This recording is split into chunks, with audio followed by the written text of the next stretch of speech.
তিনি হচ্ছেন দহনের ঝিনুক। আমি ঋতুপর্ণকে ওই কথাটাই বলেছিলাম। এই ক্ষেত্রে কিন্তু ছেলেটা পেছোয়নি, ছেলেটা ওর পাশে একদম মানে করে দাঁড়িয়েছিল।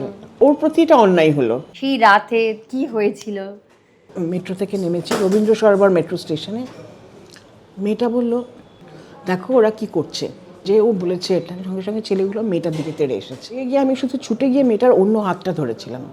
The police and the court they made sure যে আমরা যাতে কোনোদিন সামন না পাই। যাদবপুরে পড়ার অভিজ্ঞতাটা খুব ভালো এবং আমার জীবনের সবথেকে মূল্যবান 2 বছর আমি যাদবপুরে পড়েছি। সেই জন্য পরবর্তীকালে যখন ছেলেটিকে র্যাগিং করে মেরে ফেলা হলো, সেটা আমার কাছে খুব বেদনাদায়ক ছিল।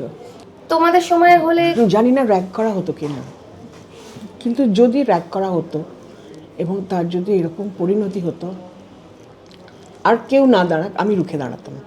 তারপরে টাইমস অফ ইন্ডিয়া থেকে টাইমস অফ ইন্ডিয়া আমি মাঝখানে ছেড়ে দিয়েছিলাম। আমি ইন্দোর সেনের সঙ্গে গিয়ে বললাম আমি কাজ করতে চাই।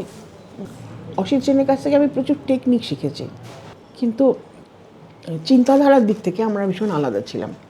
মানে একটু পেট্রিয়ার্কাল চিন্তাধারা। ভারত, নেপাল এবং বাংলাদেশ 3টে দেশ মিলিয়ে ট্রাফিকিংয়ের কাজ করেছিলাম। অনেকে ডোমেস্টিক ভায়োলেন্স সহ্য করতে না পেরে লালবাতি এলাকায় চলে যায়। বলে যে অ্যাটলিস্ট বাড়িতে তো খেতেও পাই না, শুধু মারধর করে, এখানে তো অ্যাটলিস্ট খেতে পাই।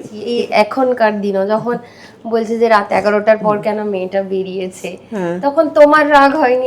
অবশ্যই, আমি তো বিশ্বাসই করি না যে মেয়েরা রাত্রিবেলায় বেরোবে না। মুখ্যমন্ত্রী যখন এই ঘোষণাটা করেছিলেন, উনি তো নিজেও রাত্রিবেলায় বেরোন।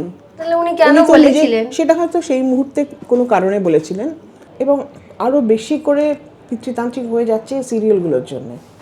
পশ্চিমবঙ্গেও নাকি এখন অনেক বেশি চাইল্ড ম্যারেজটা হচ্ছে। হ্যাঁ, একদম ঠিক বলেছো। মেয়ে কর্মী নিয়োগ করা যান পুলিশের, আমি দেখেছি যে সকালবেলা বেশি থাকে, রাত্রে মেয়েরা থাকে না প্রায়। পিঙ্ক পেট্রোল হচ্ছে মেয়েদের জন্যই, এবং মেয়েরাই করে। তো রাত্রে কলকাতায় তো তার খুব একটা দেখতে পাওয়া যায় না।